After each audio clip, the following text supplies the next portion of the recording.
Bom dia, irmã Jacileide. Seja bem-vinda.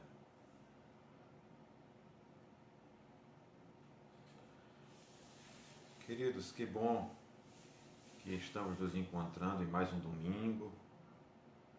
Glória seja dada ao Senhor por estar nos proporcionando esse momento, né? De virtualmente estarmos reunidos em torno da palavra do Senhor, estarmos em mais uma manhã buscando a face do nosso Deus, estarmos, enfim, honrando e glorificando Ele como igreja, embora não estejamos presencialmente na igreja, né, na Assembleia dos Santos, mas Deus nos deu a oportunidade de, via tecnologias, nós nos reunimos como igreja dele e nestes momentos de pandemia nós não deixarmos de estar ouvindo a palavra do Senhor. Muito bom. Essa manhã Deus nos deu a incumbência de estar com os irmãos e nós certamente teremos, como temos tido, né, uma manhã agradável na presença do nosso.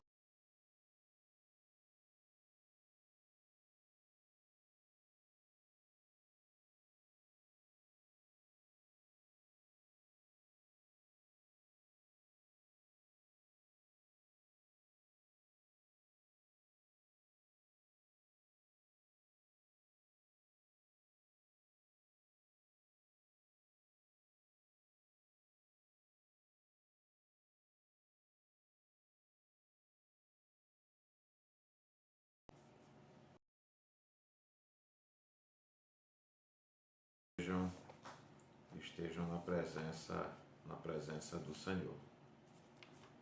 Estejam falando com o Senhor. Tá bom? Estejam falando com o Senhor.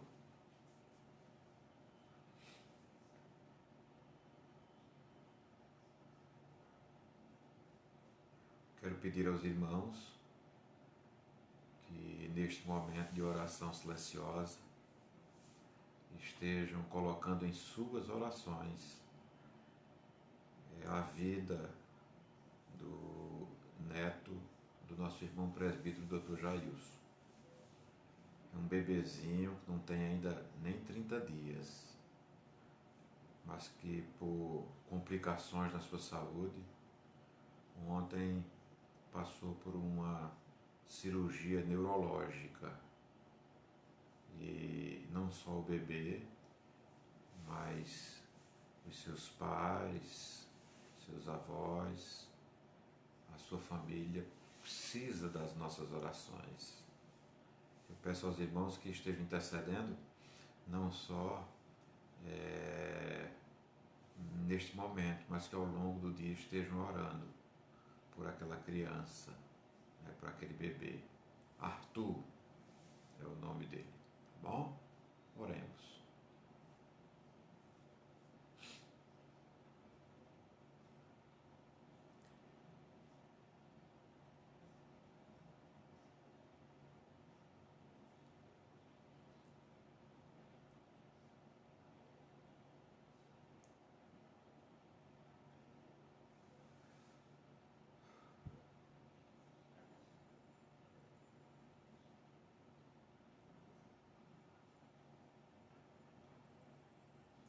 Senhor, nós queremos, ó Pai, te agradecer por mais esta manhã em Tua presença.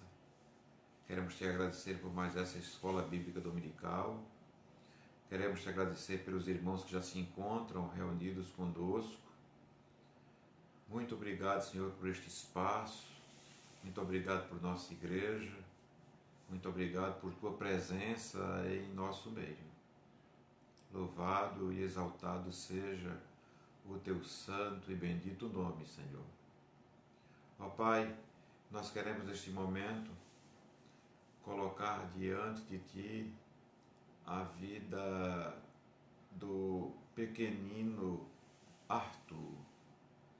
Ó Senhor, desde já te agradecemos pelos socorros que foram feitos para com aquela criança, pelo atendimento médico que teve, pelo procedimento cirúrgico que foi feito. Ó Pai, mas te pedimos que tu tenhas misericórdia de Arthur, dos seus pais ainda jovens, da sua família, Senhor.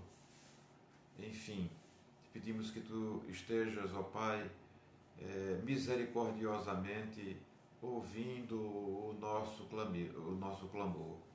Que tu, Senhor, segundo a tua vontade, estejas, ó Pai, operando das mais variadas formas na vida de Arthur e na vida de todos nós que estamos envolvidos neste caso. Senhor, te pedimos que, ó Pai, segundo a tua soberania, humildemente, que tu cures Arthur, que nós possamos, ó Senhor, te louvar, te exaltar pela vida dele e pela a tua bondosa e poderosa mão neste caso. Senhor, tenhas misericórdia daquela criança, tenhas misericórdia dos seus pais, de sua família, tenhas misericórdia de nós, todos nós que estamos, ó Senhor, ansiosos, sofrendo, ó Pai. Nos ajude a confiarmos em Ti e a, Senhor, depositarmos as nossas esperanças na Tua providência. Ó Pai, queremos te pedir que Tu estejas abençoando a nossa manhã de estudo bíblico, de reflexão na Tua palavra. Queremos te pedir que Tu venhas nos ensinar a guardar a Tua palavra. Queremos te pedir, Senhor, que Tu estejas, enfim, nos abençoando, pois eu te oro no nome de Jesus. Amém, Senhor. Amém. Louvado e exaltado seja o nome do Senhor.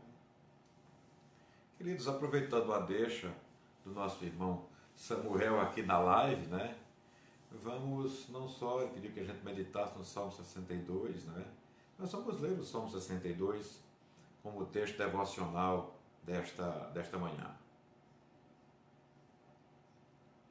Diz assim o Salmo 62, por sinal muito bem propício para esse momento que desde ontem nós estamos vivenciando com essa questão do problema e do procedimento cirúrgico, neurológico no pequeno Arthurzinho.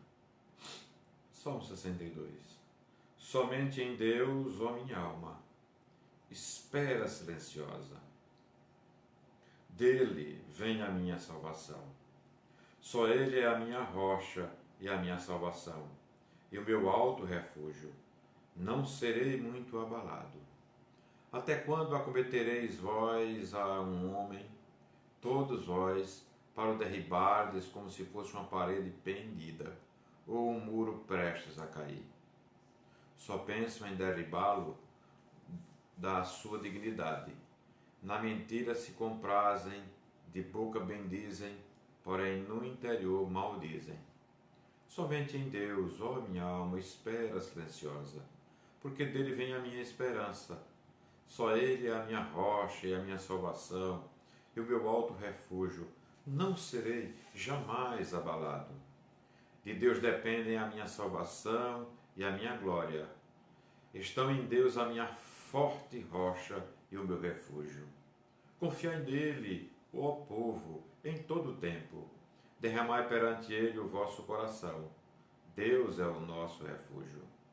Somente vaidade são os homens plebeus, falsidade os de fina estirpe. Pesados em balança, eles juntos são mais leves que a vaidade. Não confieis naquilo que extorqueis, nem vos vanglorieis na rapina. Se as vossas riquezas prosperam, não ponhais nela o coração.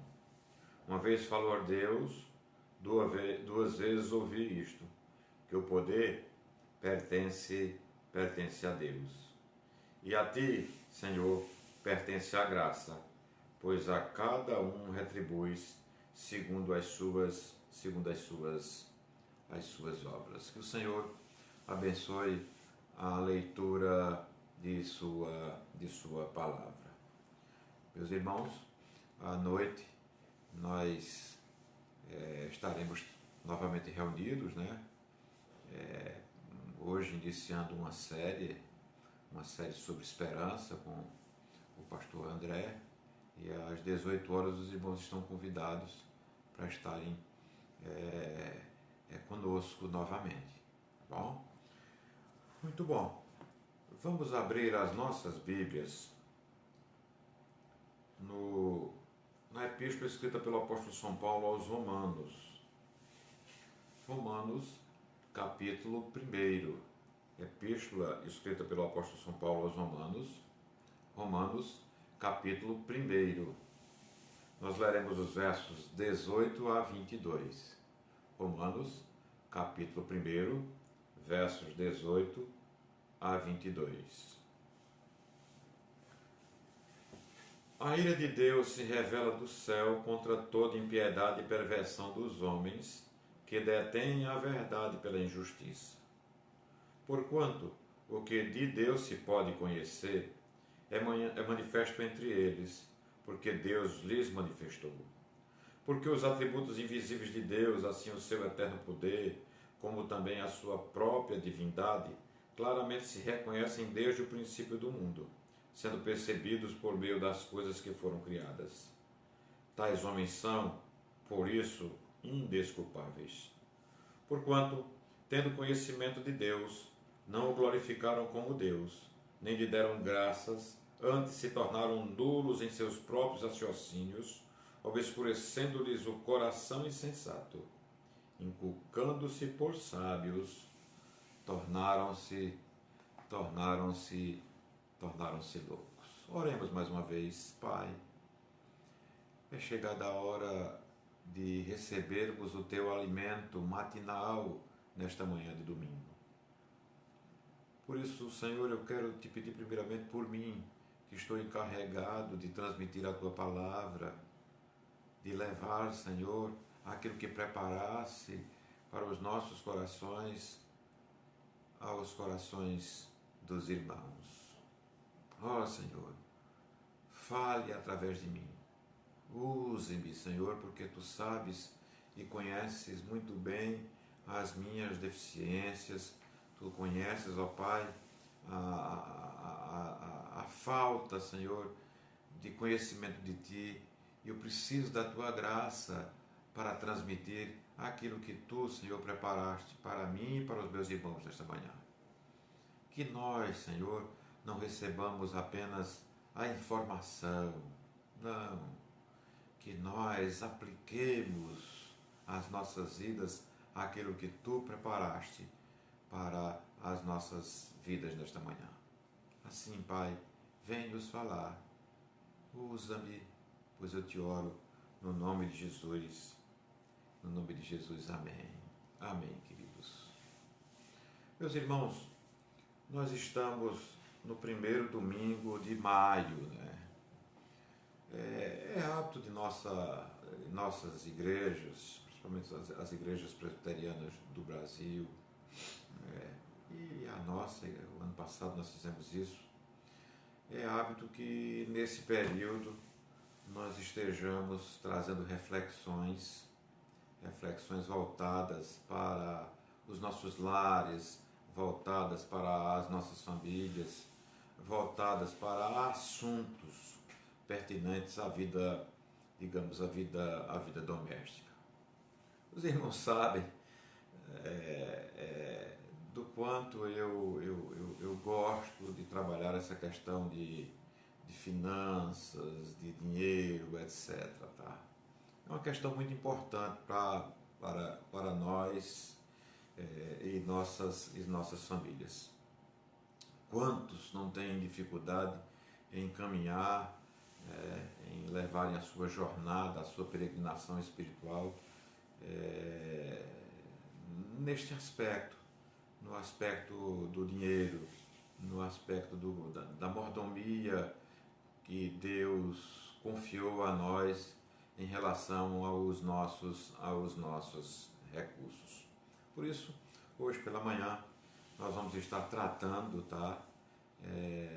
Com um foco, embora a gente leu o texto de Romanos capítulo 1, com um foco no dinheiro, e vamos usar esse texto, né? Esse texto para embasar juntamente com outros o nosso estudo nesta manhã. Muito bom. Então vamos, portanto, iniciar as nossas considerações. Meus queridos irmãos, minhas queridas irmãs, quando falo de dinheiro, aqui exatamente quando falo de dinheiro, eu estou me referindo. Imaginemos, e é fato, né, de que quando eu estou falando de dinheiro, eu estou falando de cédulas, eu estou falando de moeda, eu estou falando, posso estar falando destes instrumentos econômicos e financeiros criados pelo homem para fazer circular os recursos na face da terra. Na verdade, em nível mais profundo, saindo dessa superficialidade que o dinheiro, quando a gente está falando, ele se refere a cédulas e a moedas, mas dando um mergulhinho um pouquinho mais profundo.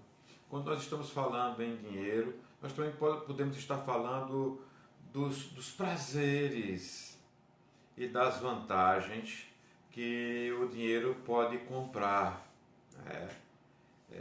Muitos dos prazeres que nós temos na vida, por exemplo, o prazer de sair de férias e poder conhecer novos locais, o prazer de comemorar um aniversário em um restaurante, o prazer de comprar um automóvel, um veículo para se locomover, enfim, tudo isso passa por essa questão do dinheiro e nos dão prazer, e nos dão um prazer, porque o dinheiro nos faz com que nós compremos aquilo que na nossa visão nós estamos necessitando, nós estamos precisando.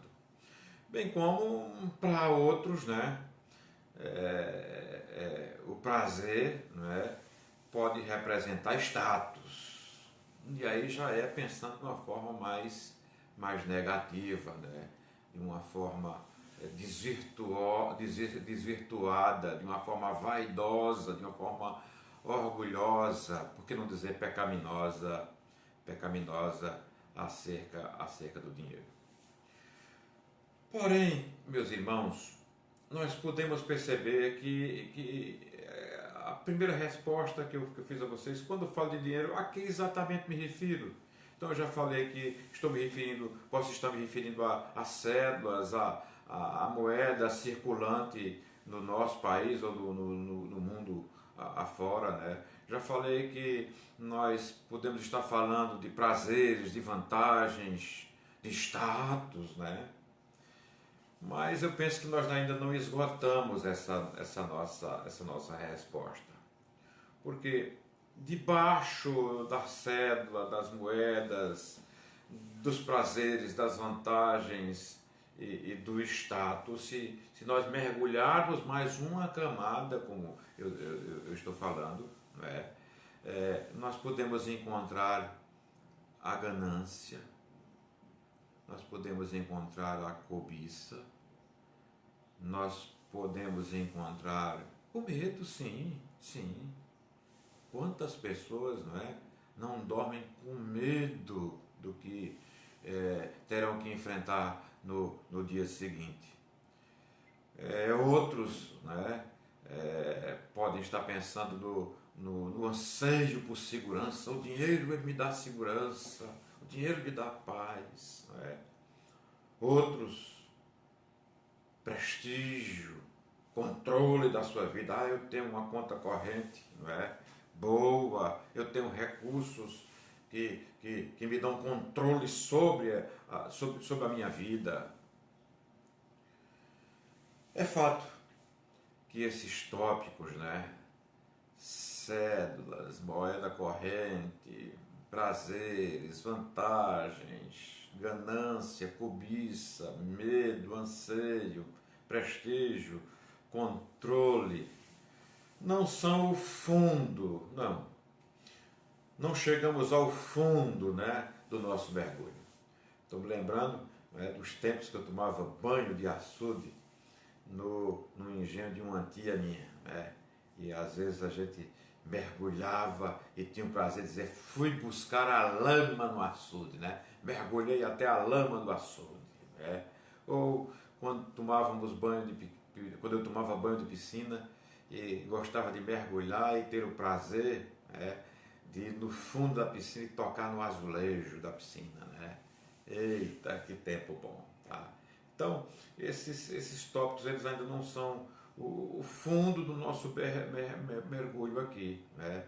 Não, é quando a gente está se referindo ao dinheiro, as cédulas, as moedas, os prazeres, as vantagens, a ganância, a cobiça, o medo, né? A segurança, o prestígio, o controle ainda não são o fundo do nosso mergulho. Digo isso porque a Bíblia nos ensina, queridos, queridas, que existe ainda uma outra realidade por trás de tudo isso. A condição pecaminosa minha e sua. Sim, ainda existe esta realidade. A realidade de que nós somos pecadores e toda a humanidade por extensão também o é. Assim, o dinheiro em si é uma boa dádiva de Deus. Porém, temos que considerar que o dinheiro pode ser usado quer para o bem, mas também o dinheiro pode ser usado para o mal. Nós podemos gastar o nosso dinheiro, eu e você, nós podemos gastar o nosso dinheiro com algo que valorizamos, como por exemplo os alimentos, né? Na realidade, é uma das poucas opções que a gente tem nessa quarentena de consumo, né?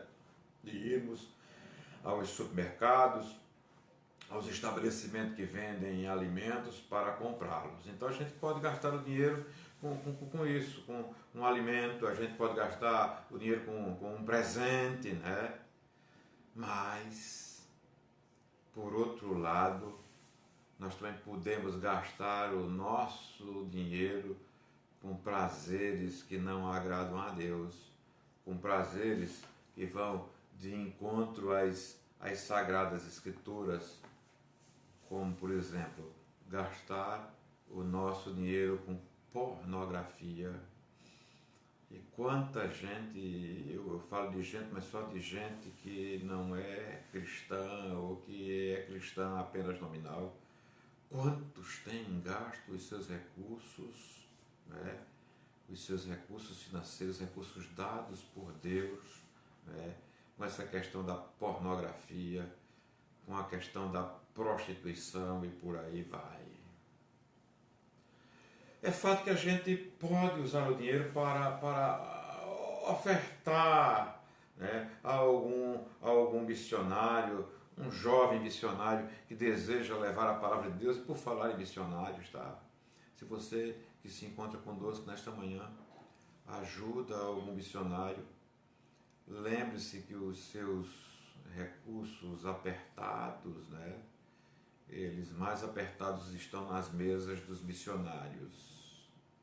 Porque com a subida do dólar, os missionários estão sofrendo muito pelo mundo afora. Aqueles que fazem missões estrangeiras, não é? Também os nossos missionários aqui no Brasil devem estar sofrendo muito. Eu tenho ouvido e lido muito, né, sobre a queixa, sobre preocupação, sobre a ansiedade dos missionários, né, que estão perdendo os seus recursos, os seus sustentos, porque os irmãos, né, os contribuintes estão parando de mandar as suas ofertas, de enviar os seus compromissos, né, assumidos para que a obra missionária de Deus ela se propagasse por aí afora. Então a gente pode promover a causa missionária, mas a gente também pode usar o dinheiro para conseguir, por exemplo, a gente tem visto isso muito nos concursos, né? Conseguir um emprego por meio do suborno, por meio do engano, né? Por meio de uma fraude e por aí vai. O dinheiro, ele tem esse viés, o viés do bem, e pode ter o viés de ser usado para intuitos maléficos. Assim, em outras palavras, o dinheiro é a representação simbólica de quantidades de valor, se torna uma questão moral em decorrência daquilo que buscamos com a dádiva que Deus nos deu, se é algo que nos leva a obedecer ou não a Deus. Então o dinheiro, ele pode ser uma bênção ou uma maldição. Ele pode nos levar a obedecer ou não ao nosso Senhor. Em resumo, o dinheiro, meus queridos irmãos, é um símbolo cultural que usamos para mostrar o que valorizamos. O que é que eu valorizo, né? Por exemplo, tem gente que ama investir em acessórios para o seu veículo. Eu conheço pessoas que têm lojas de acessórios, e eu conheço pessoas que têm carros, né?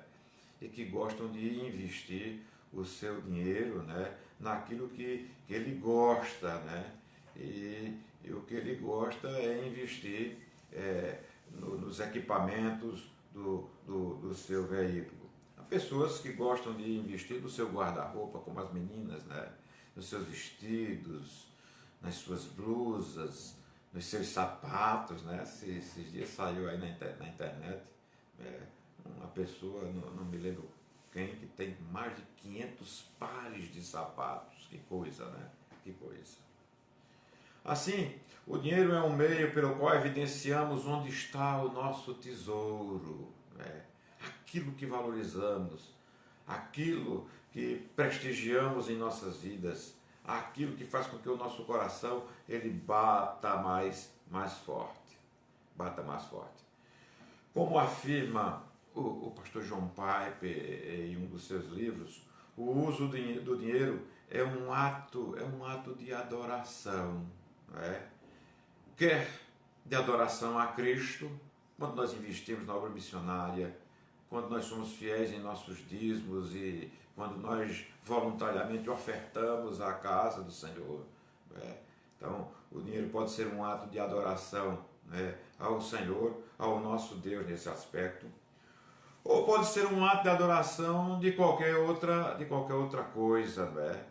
E a gente constrói ídolos, digamos assim, dentro do nosso ser, que precisam ser trabalhados, questionados à luz das sagradas Escrituras. Muito bom. Quando a gente olha, né, para o ser humano, por isso que eu levei vocês a lerem o texto de Romanos capítulo 1, versos de 18 a 22. Quando nós olhamos a condição do ser humano, e principalmente com base nesse texto de Romanos capítulo 1, versos 18 a 22, nós podemos perguntar qual é a condição do coração humano. E em Romanos, nesse texto nós lemos, nós encontramos uma descrição do problema humano mais profundo, né? E da glória suprema da qual, infelizmente, nós caímos lá em Adão. O apóstolo Paulo, nesse texto de Romanos capítulo 1, versos de 18 a 22, ou podemos nos estender pelos versos que se seguem ao verso 22. O apóstolo Paulo, ele sonda as camadas que estão abaixo das nossas ações pecaminosas, né? E ele chega ao ir abaixo dessas ações pecaminosas ao coração que peca, né? Ele chega ao âmago daquele coração que peca. Paulo, nesse texto de Romanos capítulo 18 a 22, ou versos seguintes, como falei, ele vai além dos comportamentos destrutivos, né? Não só são os comportamentos que destroem de forma pecaminosa o ser humano, mas Paulo chega ao coração depravado do ser humano. Paulo chega ao meu coração depravado e Paulo chega ao seu coração depravado pelo pecado. Por isso que Paulo descreve nesse texto a humanidade de uma forma geral como sendo ímpia e injusta. E é essa a nossa condição. Quando nós olhamos para dentro de nós mesmos, quando nós olhamos principalmente para o que éramos, não é? E o que ainda somos, apesar de Cristo, não é? Paulo tem razão em nos descrever como seres humanos ímpios e injustos e que estamos nessa condição. Observemos que a primeira coisa que Paulo diz a respeito dessa condição pecaminosa é que essa condição pecaminosa ela leva as pessoas a suprimirem a verdade. Ele diz assim: por meio de sua injustiça, da impiedade dos seus corações, o ser humano suprime a verdade de Deus. Aqui, em outras palavras, Paulo está dizendo assim, olha, a humanidade ela busca obstruir a influência da revelação geral dada por Deus ao ser humano. Por isso nós temos no nosso catecismo maior, na sua pergunta segunda, o seguinte: como podemos saber que há um Deus? E o catecismo assim responde em parte, a primeira parte dele: a própria luz da natureza do homem e as obras de Deus claramente testificam que existe um Deus. Mas o que significa, né, essa luz da natureza do homem que o catecismo nos traz ao responder a pergunta: como podemos saber que há um Deus? E ele responde assim: a própria luz da natureza dos homens e as obras de Deus claramente testificam que existe um Deus. Então, o que significa a própria luz da natureza do homem? Significa, querido, querida, que a revelação natural de Deus, nós temos a revelação natural de Deus, que é a revelação trazida aos nossos corações, e nós temos a revelação especial de Deus, que você todos os dias pega a sua palavra e lê, que são as Sagradas Escrituras. Então, a revelação natural de Deus no coração e na mente humana é essa luz da natureza humana que o nosso catecismo nos traz. Essa luz da natureza, ela é comum a todo o gênero humano. Todo ser humano tem essa percepção, consegue enxergar Deus através da natureza. Aqueles que não receberam a revelação especial de Deus, lembrando, né, a revelação natural se encontra no nosso meio ambiente e a revelação especial é a nossa Bíblia, as Sagradas Escrituras. Aqueles que não receberam essa revelação especial, e louvado seja Deus, porque um dia nós recebemos essa revelação, a revelação do valor, da importância de Deus nos falar através deste livro. Aqueles que não receberam ainda essa revelação, eles possuem por natureza um certo conhecimento de Deus. Tá? Conhecem Deus, como nós um dia conhecíamos ou achávamos que conhecíamos, de forma integral. Não, nós conhecíamos por aquilo que efetivamente a natureza nos revelava. Então, eles têm em seus corações uma certa consciência, digamos assim, da lei moral de Deus. É por isso que Paulo nos diz: aqui nessa própria Epístola aos Romanos, no capítulo 2, a partir do verso 14, Paulo diz assim: quando, pois, os gentios que não têm lei procedem por natureza, à luz da natureza do homem, como nos diz o nosso catecismo, procedem por natureza de conformidade com a lei, em outras palavras, lê-se as Sagradas Escrituras, não tendo lei, servem ele de lei para si mesmo. Vou repetir. Quando, pois, os gentios que não têm lei procedem por natureza de conformidade com a lei, não tendo lei, servem eles de lei para si mesmo. Eles mostram a norma da lei gravada no seu coração. É por isso que há em nós essa percepção de Deus, né? Há na humanidade, de uma forma geral, né, apesar de pecadora, apesar de ímpia e injusta, como nós dissemos, apesar de suprimir a verdade de Deus, como Paulo nos fala aqui no verso 18 do capítulo 1 da Epístola aos Romanos, né? Apesar disso, né, Deus se revela à luz da natureza a esse homem. E aí Paulo, continuando, diz assim: estes mostram a norma da lei gravada no coração, testemunhando-lhes também a consciência e os seus pensamentos mutuamente, acusando-se ou defendendo-se. Então é a lei dada a cada um de nós, seres humanos, a lei da natureza, a lei da revelação de Deus dentro de nós mesmos, que faz com que os homens tenham consciência da presença de Deus, de que há um Deus, de que há Deus que criou e governa este mundo. Mas vejamos que Paulo fala que os homens, eles suprimiram. Mas o que eles suprimiram? Que verdade específica, que luz, né, nossa natureza pecaminosa suprimiu, e penso eu, né, suprimiu porque não quer ter conhecimento da palavra do Senhor.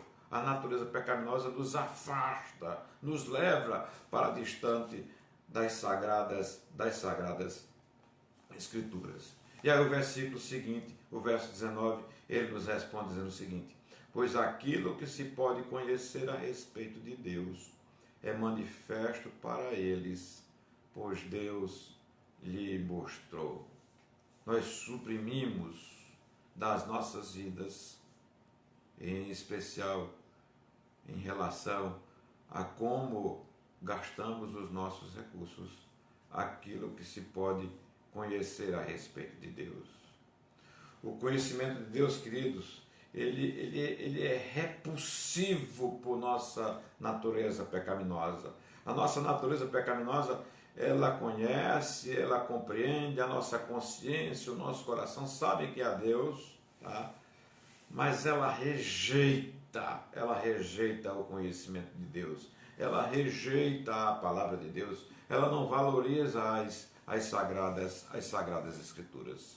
Assim, nosso problema mais profundo não é ignorância.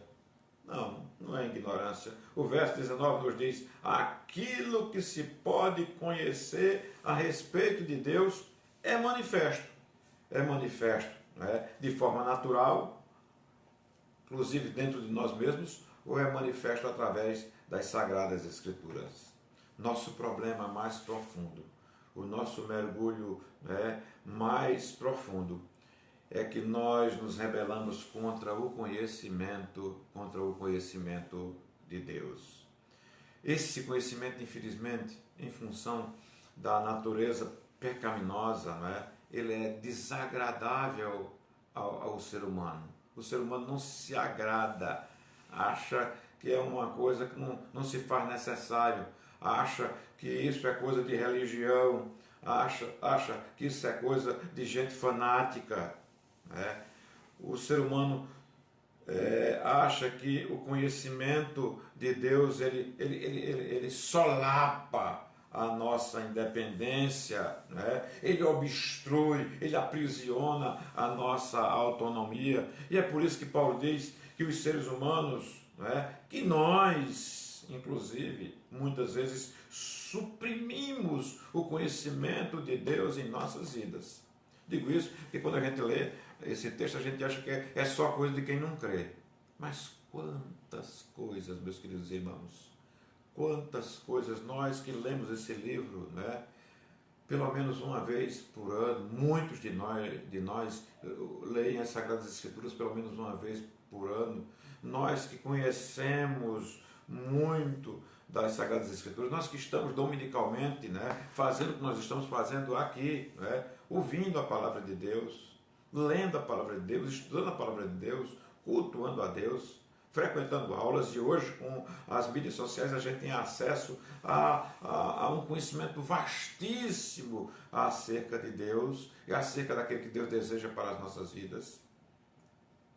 Mas por esse conhecimento, né, ele tolher a nossa independência, a gente acha que é isso, né, ou a nossa autonomia, faz com que muitas vezes a gente suprima, né, a gente não considere o conhecimento de Deus para as nossas vidas. No verso 20 desse texto de Romanos, capítulo 1 que nós lemos, nós vemos que nosso problema mais profundo não é a ignorância de Deus, não. Paulo diz, os seus atributos invisíveis, a saber, seu poder eterno e sua natureza divina, foram claramente percebidos desde a criação do mundo nas coisas que foram feitas. Além do conhecimento de Deus que há dentro de nós, dentro de cada um de nós, quando nós olhamos, né, o poder de Deus, o sol nasceu, o dia raiou, né, o ar que respiramos, né, a natureza, quer seja na cidade ou do campo, né, tudo claramente fala da criação do mundo, né, e de quem fez essas coisas. E mais uma vez o versículo 21 diz assim, nós temos um problema mais profundo. E esse problema não é ignorância nem conhecimento, porque o verso 21 diz assim, embora conhecessem a Deus, mas continuam rejeitando a Deus. Nosso problema é que em nossa injustiça, e às vezes nós achamos porque somos cristãos, que já somos justificados em Cristo, somos pessoas totalmente justas. Não. Por isso que nós precisamos diariamente e várias vezes ao dia irmos à face do Senhor, confessar a Ele as nossas injustiças, porque através de nossas injustiças nós fazemos aquilo que Paulo está dizendo aqui, nós suprimimos a verdade de Deus. Muitas vezes, e principalmente aqueles que não creem em Deus, odeiam a luz e amam as trevas. Por isso, não desejam andar na luz da verdade, que é Cristo Jesus. No final do verso 20, Paulo diz assim, eles são indesculpáveis. Não há desculpa para o ser humano.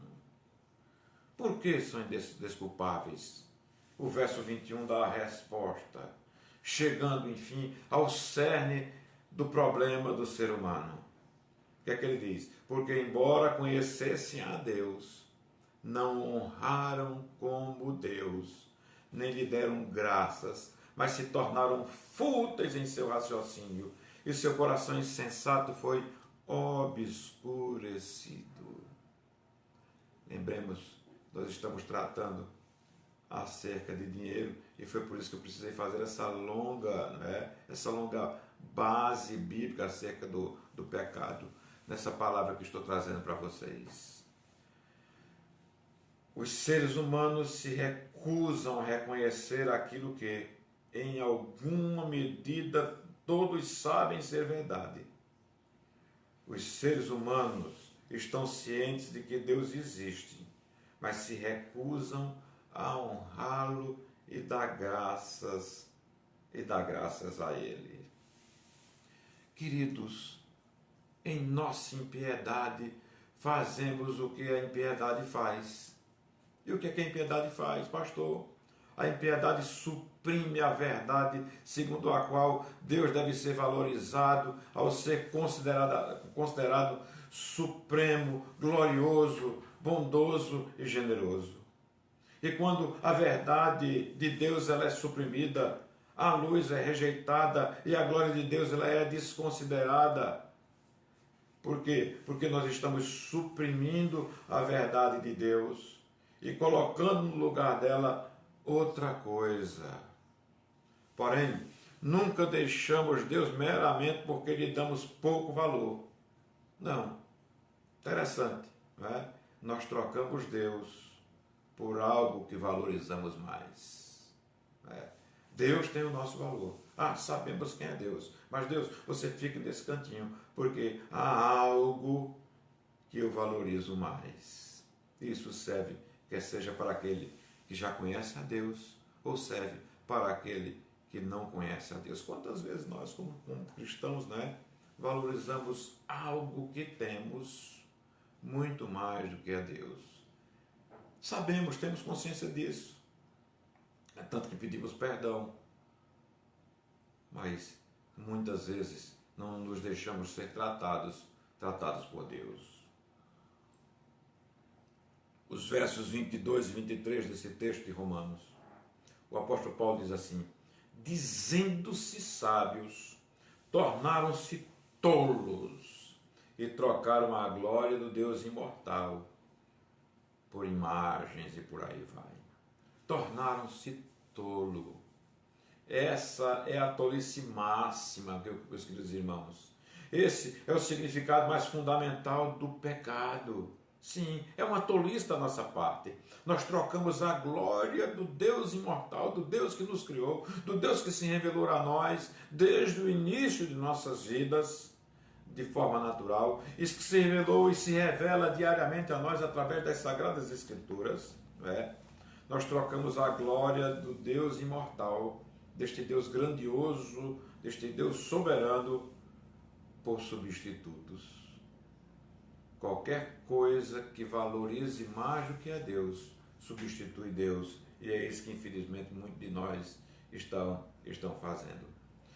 Assim, por trás de todo uso indivíduo do dinheiro, voltando ao dinheiro, por trás de todo uso indivíduo do dinheiro que Deus nos dá, que Deus graciosamente nos concede, por trás do uso indivíduo do dinheiro está essa condição pecaminosa do nosso coração. Me desculpe, mas a palavra é esta. Está essa depravação, de valorizarmos muitas e muitas vezes os recursos que temos, o dinheiro que temos, do que ao Deus que nos criou e que nos resgatou das trevas para a sua maravilhosa luz.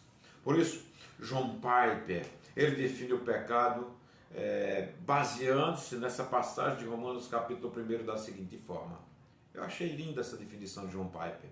John Piper diz assim: pecado é qualquer sentimento, pensamento ou ação que nasce de um coração que não valoriza Deus acima de todas as coisas. Em outras palavras, que suprime Deus, que bota Deus lá no cantinho e o substitui por pessoas ou por coisas.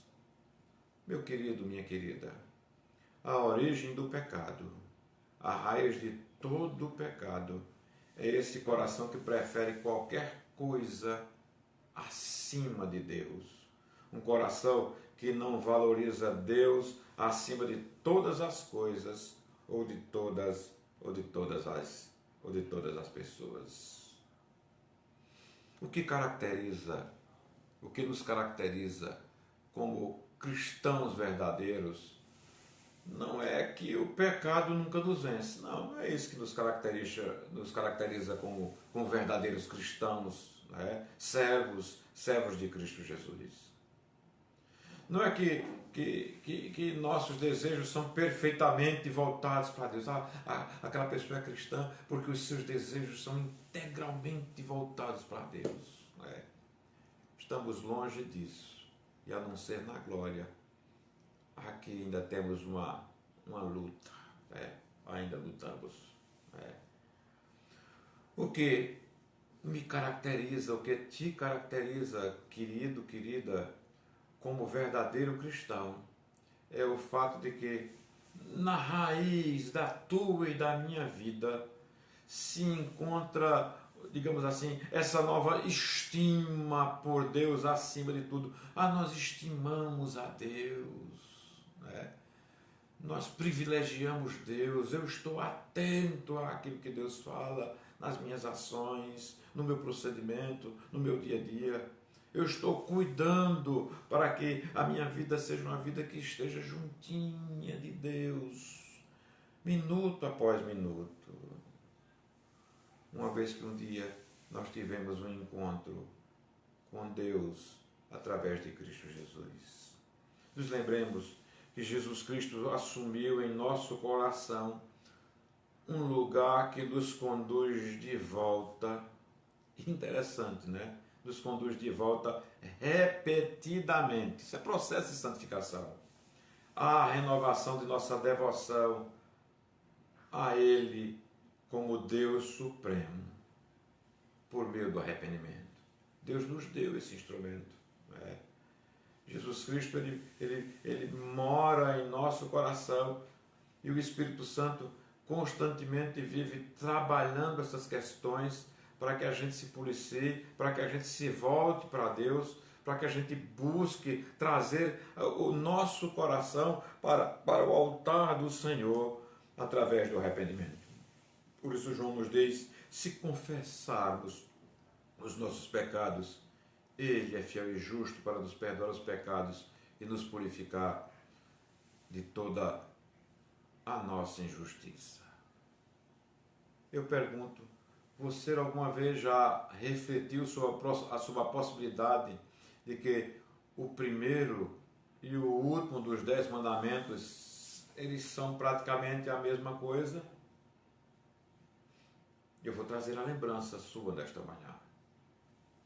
Isto é um fato muito interessante que Pipe nos traz em um dos seus livros quando trabalha essa questão do dinheiro em nossas vidas, dos recursos que Deus nos dá em nossa vida. Ele nos leva a fazer uma reflexão sobre a possibilidade de que o primeiro mandamento e o último mandamento, no meio tem 8, né? O primeiro mandamento e o último mandamento, eles sejam praticamente, ele diz assim, olha, são praticamente a mesma coisa. Qual o primeiro mandamento? O primeiro mandamento, de uma forma resumida, é assim, não tenha outros deuses diante de mim. Estão lembrados? Não. Não tenham outros deuses diante de mim. Esse é o primeiro mandamento. Agora, diante de mim, querido, querida, em que sentido Deus está dizendo isso ao seu povo? O verso 5 esclarece. O verso 5 de Êxodo capítulo 20, ele nos esclarece, né? O sentido desse diante de mim. Não tenha outros deuses diante de mim. E aí no verso 5 o Senhor diz assim, eu, o Senhor, seu Deus, sou Deus zeloso. Eu, o Senhor, sou Deus zeloso. Vamos trocar em miúdos isso aqui, né? Vamos trazer assim para uma linguagem mais nossa aqui. Em outras palavras, Deus está dizendo assim, você, Israel, a quem eu estou te dando os 10 mandamentos, e é extensivo a nós, interessante, a gente acha que não. E a gente nem sabe de cor os 10 mandamentos. A gente tem decorado vários versículos das Sagradas Escrituras, mas a gente não tem os 10 mandamentos na nossa mente. Seria bom que você lesse, né? Revisasse os 10 mandamentos lá em Êxodo capítulo 20. E é bom que você tenha ele guardado e procure aplicá-lo à sua vida no dia a dia. Em outras palavras, então, quando Deus diz assim, não tem outros deuses diante de mim, quando ele diz no verso 5, eu, o Senhor, seu Deus, sou Deus zeloso, ele está dizendo, você, Israel, é a minha esposa. Se seu coração vai atrás de outros deuses, Israel, se você, Israel, como minha esposa, se você é minha igreja, nós não somos a igreja de Cristo, não é? Se você é minha igreja, não é? Se você é minha igreja, pega o seu coração e vai atrás de outros deuses, é como uma esposa que vai, desculpa a palavra, vai para a cama com outro homem. E aí Deus diz assim, em meu zelo santo, quando você vai em busca de outros deuses, isto é, de substitutos, que me tiram do trono de tua vida e me substituem por outras razões de viver. Em meu zelo santo, diz Deus, eu me encho de ira. Seu coração, Deus diz, sua lealdade suprema, seu amor, a nossa afeição, a minha e a sua devoção, o seu prazer pertencem supremamente a mim, como o prazer do esposo e da esposa, dos cônjuges, deve ser. Por isso, quando Deus ordena, não tenha outros deuses diante de mim, está dizendo, tenham-me sempre como objeto supremo de sua afeição. Eu sou o seu esposo. Tenham-me sempre como a prioridade de sua vida. Deleite-se em mim mais que em qualquer pretendente que apareça. E estamos cheios de pretendentes, né? O mundo nos oferece vários pretendentes para desentronizar a Deus de nossa vida, para que nos divorciemos, nos separemos de Deus e os coloquemos em nosso lugar. Que nada o atraia, Deus está dizendo a Israel, né, quando ele diz, não tenha outros deuses diante de mim, que nada o atraia mais que eu o atraio. Aceite-me como seu tesouro supremo e encontre, acima de tudo, e olhem essa palavrinha, contentamento em mim. O seu contentamento maior deve estar em mim, diz o Senhor. Esse é o primeiro mandamento. O último dos 10 mandamentos, de forma resumida, se encontra no verso 17 do capítulo 20 lá de Êxodo. E o último dos 10 mandamentos, ele diz assim, não cobiçarás. Não cobiçarás. O termo para cobiçar em hebraico, eu não sou um profundo estudioso do hebraico, mas nas pesquisas que fiz, né, encontrei que o termo para cobiçar em hebraico significa, simplesmente, cobiçar significa desejar. Portanto, querido, querida, para definir o que significa cobiçar, nós devemos perguntar, mas quando o desejo por algo, como o dinheiro que nós estamos estudando, né, ou aquilo que o dinheiro pode comprar, se torna um mau desejo? Quando o desejo legítimo se torna uma cobiça, pastor? Eu queria saber quando é que o dinheiro que eu tenho, eu posso comprar algo com ele, quando é que ele se torna um desejo mau? Quando é que se torna uma cobiça no meu coração, pastor? Aí Piper, ele nos faz a seguinte sugestão. Ele diz assim, coloque o último mandamento, não cobiçarás, né, junto com o primeiro mandamento e você encontrará a resposta. Você coloca não cobiçarás, não desejarás, né, com não tem outros deuses diante de mim. Não deseje ter outros deuses diante de mim. Não tenha outros deuses diante de mim. Não cobiçarás. Não cobiçarás. Primeiro mandamento é: não tenha outros deuses diante de mim. Isso é, nada em seu coração deve competir comigo. E quantas coisas no dia a dia, querido, querida, buscam, né, fazer competição dentro do nosso coração, entre os nossos desejos e os desejos de Deus. Deseja assim tão plenamente que quando me tiver, Deus deve estar dizendo, né, quando você me tiver, se satisfaça comigo. E o 10º mandamento é: não cobice, não tenha desejos ilegítimos, ou seja, não deseje coisa alguma que prejudique o seu contentamento, a sua alegria em Deus. É isso que esses dois textos, quando nós juntamos, ele está trazendo. Portanto, a cobiça, o desejo incorreto, consiste em desejar qualquer coisa de maneira tal que nos leve a perder o nosso contentamento em Deus. Agora, vejam que coisa interessante, né? Quando a gente pega essa ideia, né? Não terás outros deuses diante de mim, não cobiçarás, tá? A gente junta uma coisa com a outra. Mas vai lá para Paulo, né? Paulo falando a respeito do dinheiro, tá? Em 1 Timóteo capítulo 6, e Paulo falando do dinheiro em relação ao se contentar, ao contentamento em Deus. A gente encontra algumas lições assim muito interessantes. Em 1 Timóteo capítulo 6, verso 10, veja o que é que Paulo diz. De fato, grande fonte de lucro é a piedade com o contentamento.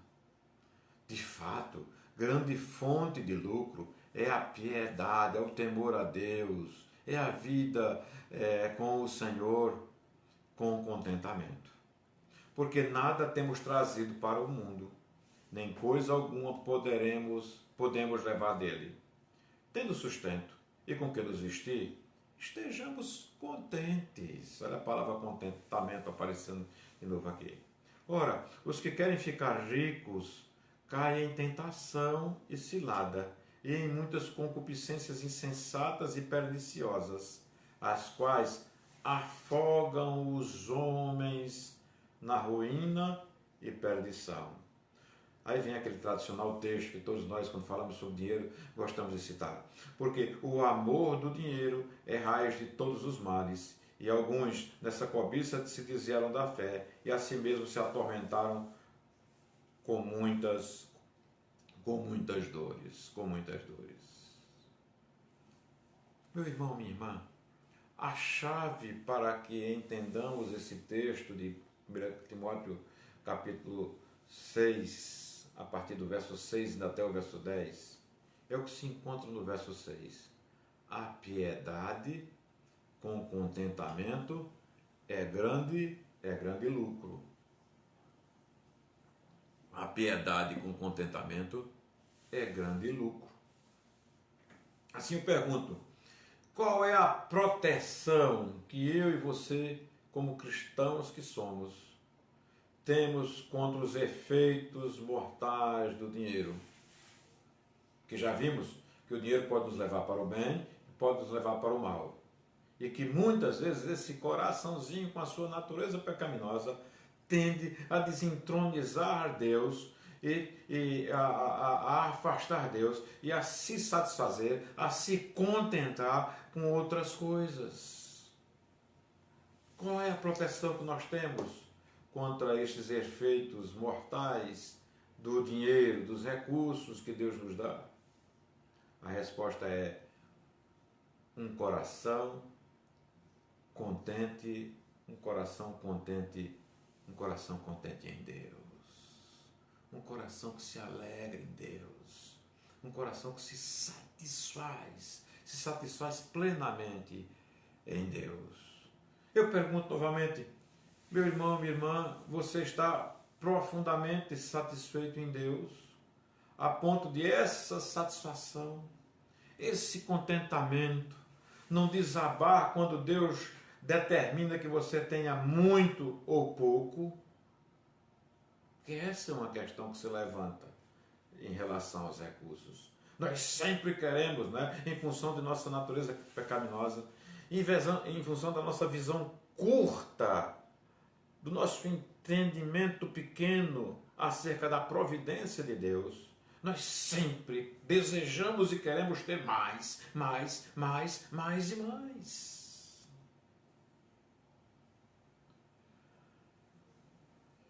Você sabia que ter pouco pode destruir o contentamento em Deus? Pode.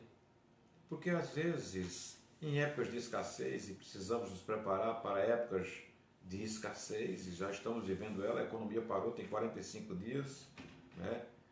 O mundo deixou de girar economicamente, o dinheiro deixou de girar, né? Praticamente há 45 dias, anda numa marchinha ali, né? Tenta andar no seu carro na marcha primeira, né? Você não consegue desenvolver uma velocidade legal, né? Nós andamos no mundo em primeira marcha. E certamente vamos viver uma época de escassez, de pouco. Quantas empresas, a gente lê isso no dia a dia, né, estão reduzindo os salários dos seus colaboradores para evitar, inclusive, o pior, que seria o desligamento. Então, o ter pouco, ele pode destruir o nosso contentamento em Deus, ao fazer com que sintamos que Deus, Deus mandou essa pandemia, Deus está indiferente a gente, né? Deus não é poderoso, né? Deus não é poderoso?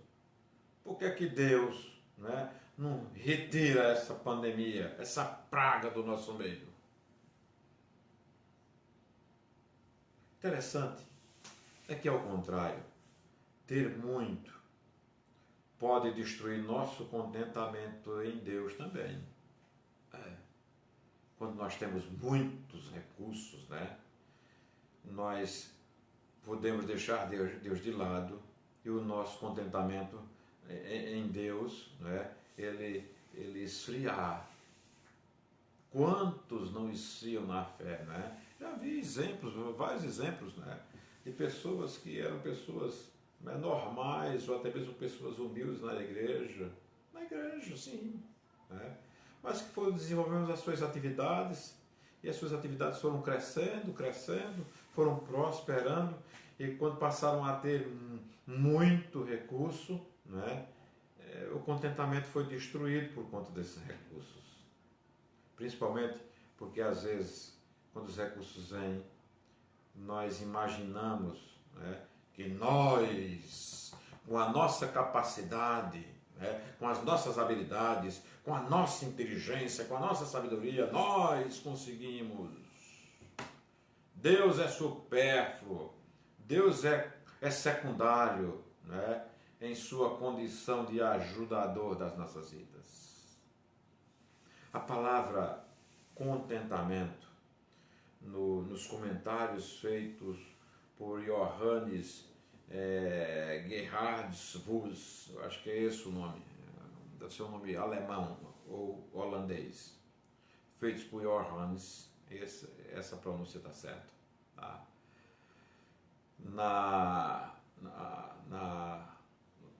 Acerca do Catecismo Maior, ele, falando sobre contentamento, Johannes diz o seguinte: a palavra contentamento significa a disposição para aceitar a condição em que a providência de Deus nos colocou, sem murmurar, sem se queixar ou invejar as bênçãos ou a prosperidade dos outros. Assim, é importante que aprendamos ao longo da vida a não perder nosso contentamento com o dinheiro que Deus nos dá, com os recursos que Deus nos dá.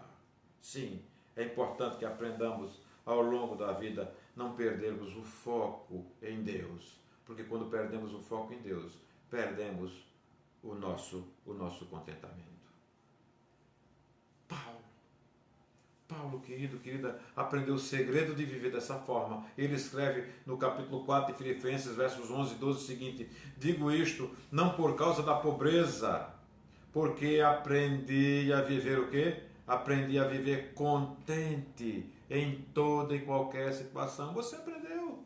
Está escrito. Quantas vezes você já não leu, não já ouviu pregações acerca disto, né? Desse verso, em Filipenses capítulo 4, verso 11, Paulo dizendo, porque aprendi a viver contente em toda e qualquer situação.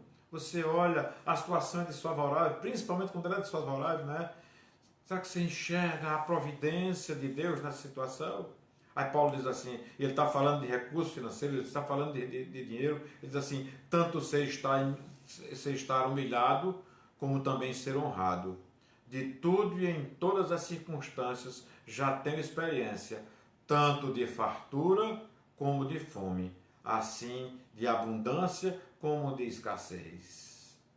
Qual era o segredo de Paulo? Paulo revela aí o seu segredo no próprio livro de Filipenses, no capítulo 3, versículo 8, quando ele diz assim, considero tudo como perda por causa do valor insuperável de conhecer Cristo Jesus, meu Senhor. Esse deve ser o nosso contentamento em função das circunstâncias que vêm sobre as nossas vidas. Considero tudo como perda por causa do valor. Há um valor insuperável na minha vida, dizia Paulo. Não importam as circunstâncias. Há um valor que me foi dado pelo Senhor. E esse valor que me foi dado pelo Senhor foi o valor insuperável de conhecer a Cristo. Eu tenho Cristo. Ele é meu contentamento. Ele me satisfaz. Isso me basta.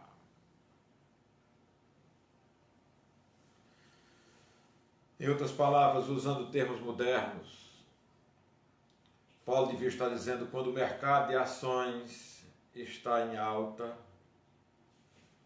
ou quando no meu trabalho eu recebo um bom bônus, eu ainda assim considero Jesus mais precioso, valoroso e suficiente que minha riqueza, que o bônus que recebi, que as minhas ações que se valorizaram, minha empresa que prosperou, né? Minha carreira que está crescendo. Sim, eu, apesar das minhas vitórias, das minhas conquistas, eu considero Jesus mais precioso, valioso e suficiente que minhas conquistas. Porque eu me contento, eu me satisfaço nele. E quando o mercado de ações estiver em baixa, quando meu salário for cortado, como está acontecendo com muitos nos dias de hoje, quando eu estiver desempregado, quando meu negócio não for bem, quando a minha carreira, né, ela for estancada, ela for derrubada, ela for destruída, ainda assim eu considero Jesus mais precioso, eu considero Jesus valioso, eu considero Jesus suficiente, mais suficiente que tudo o que eu perdi. Isso é, não importa as minhas conquistas, não importa as minhas perdas, o que importa é que eu tenho Cristo Jesus, e não tenho só nas dezenas de anos desta vida, mas o terei por toda a minha eternidade. A glória, a beleza, o valor e a preciosidade de Cristo são o segredo do contentamento de mim como cristão, de você como servo, como chamado por Cristo Jesus, como você, filho de Deus, através da obra feita por seu Filho, o nosso Senhor e Salvador Jesus Cristo. Este fato, né, quando nós nos satisfazemos, nos contentamos, quando nós contemplamos o que temos eternamente, esse fato impede que o dinheiro controle as nossas vidas, que o dinheiro assuma o trono da nossa natureza pecaminosa. Esse fato permite que a nossa santificação, ela progrida, ela siga adiante, avante, como o reverendo Alexandre Ximenes costuma dizer. Desde a queda, meus queridos irmãos, caminhando para o final, todos nós trocamos a glória de Deus por outras coisas. Você sabe, o que você tem trocado por Deus? Você sabe. Isso é como um reflexo, né? Que vem em função da nossa natureza pecaminosa. Toda ruína e destruição acontece porque encontramos mais prazer em ter do que em Deus. Olhe para as agruras dos fatos que lhe trazem infelicidade e perceba que a esmagadora maioria deles, né, ocorreram por conta de termos encontrado mais prazer em ter ou em pessoas que em obedecer à vontade de Deus. Por isso o salmista nos diz no Salmo 16, verso 11, na tua presença, Senhor, a plenitude de alegria, né? A plenitude de contentamento, de satisfação. À tua direita há prazeres não só por alguns momentos, por alguns minutos, algumas horas. Há prazeres não só por alguns dias, por alguns anos. Há prazeres eternamente. Na tua presença a plenitude de alegria. À tua direita prazeres eternamente. Por outro lado, Deus diz em Jeremias capítulo 2, verso 13 o seguinte: pois meu povo cometeu dois males.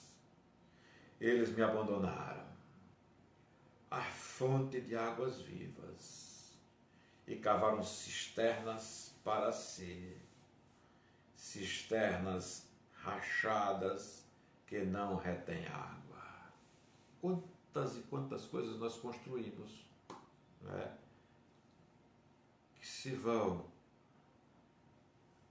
por nossos planos ser uma furada. Fomos criados para ter em Deus o centro de nossa vida e nele termos plena satisfação.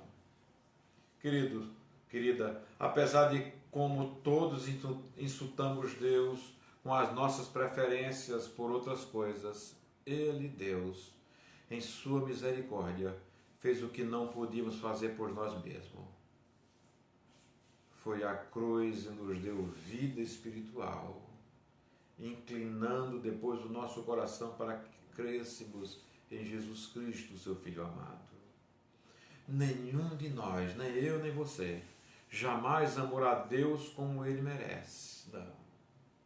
Como cristãos, a nossa fé e o nosso amor são imperfeitos.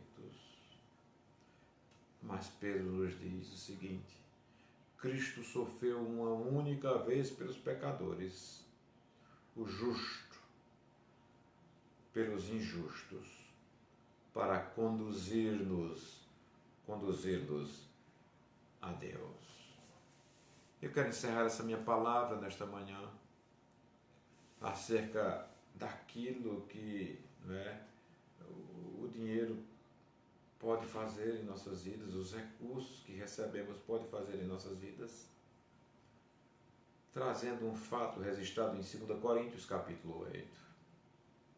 Ali Paulo escreve aos coríntios para motivá-los a serem generosos em sua contribuição de dinheiro para com os santos pobres em Jerusalém.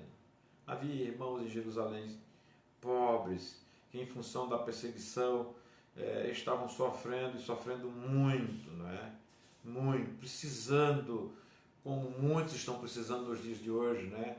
Da generosidade dos outros para que pudessem se alimentar.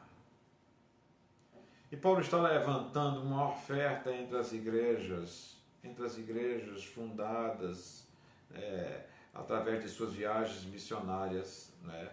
Uma oferta para esses pobres. E Paulo, no capítulo 8 de 2 Coríntios, ele deseja que os coríntios estejam preparados para contribuírem quando ele vier e passar por lá. E aí Paulo diz: olha, irmãos de Coríntios, eu quero trazer para vocês o exemplo dos crentes das igrejas da região da Macedônia. Ele diz assim: Versos 1 e 2. Queremos que saibam, irmãos, da graça de Deus concedida às igrejas da Macedônia, pois, em uma prova severa de aflição, sua abundância de alegria e sua extrema pobreza transbordaram em riqueza de generosidade da parte deles. Em outras palavras, a graça de Deus, através das viagens missionárias de Paulo, a graça de Deus havia chegado à Macedônia.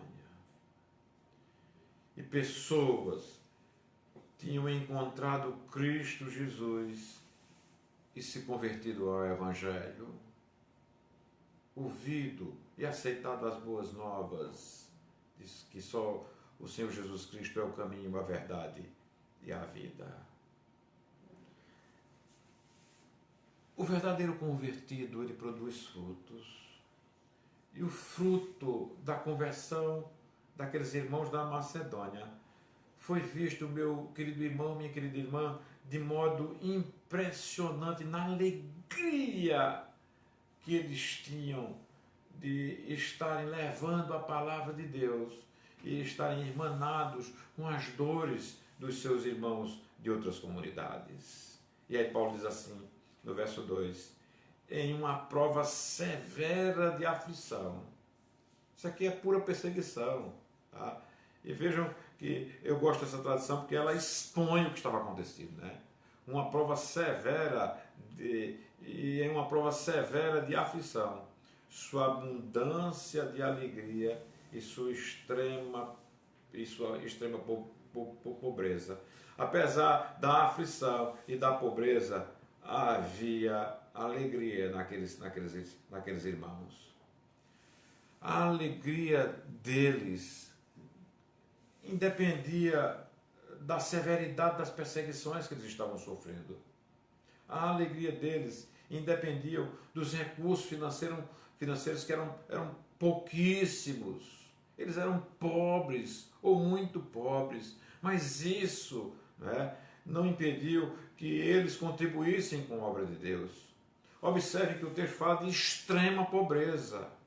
Apesar de serem extremamente pobres, mas isso não impediu que eles dessem a sua oferta, que eles abrissem as suas mãos, que eles fossem generosos com aqueles que estavam necessitados lá em Jerusalém. Portanto, querido, querida, a nossa alegria não devia ser por conta de recursos que nós temos, né? de forma nenhuma. Nós devemos nos alegrar e nos alegrar na graça do nosso Deus. E qual foi o efeito de tudo aquilo? O texto no verso 2 diz assim, em uma prova severa de aflição, sua abundância de alegria e sua extrema pobreza transbordaram em riqueza de generosidade da parte deles. A alegria daqueles irmãos transbordou em contribuição generosa de dinheiro, apesar de pobres. Eles não foram mesquinhos, eles não seguraram seus recursos, eles foram generosos, né? E não foram generosos com a mão fechadas, foram generosos de mão abertas, porque o texto nos diz que a pobreza transbordaram em riqueza de generosidade da parte deles. Esse é um retrato do que acontece com o nosso dinheiro, com o meu dinheiro, com os nossos recursos, quando nossa alegria não está mais no dinheiro, nos recursos, nos bens que nós temos, mas a nossa alegria está em Deus. Nós somos libertos, queridos, da ganância de ter mais e mais, e do medo produzido pela cobiça de perdermos esses recursos que temos. E o nosso dinheiro, o exemplo desses irmãozinhos de Coríntios, da Macedônia, desculpem, Paulo exortando aos Coríntios, o nosso dinheiro, quando nós somos libertos desta ganância, desta cobiça, o nosso dinheiro se torna instrumento do amor de Deus. É assim que deve ser. Nosso dinheiro se torna uma extensão visível de nossa alegria em Deus, mas dirigida aos outros. àqueles que estão precisando, àqueles que estão batendo em nossas portas. É o que o texto diz. É nossa alegria que transborda.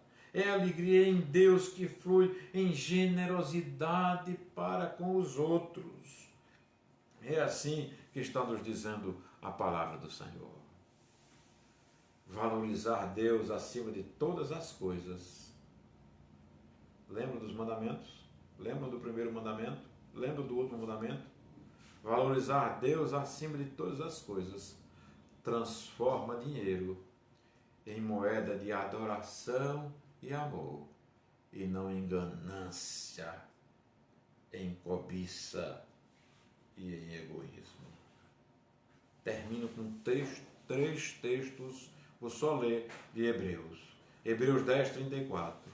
O escritor diz assim: vocês se compadeceram dos que estavam na prisão e aceitaram alegremente o confisco dos próprios bens, pois sabiam que possuíam bens superiores e permanentes.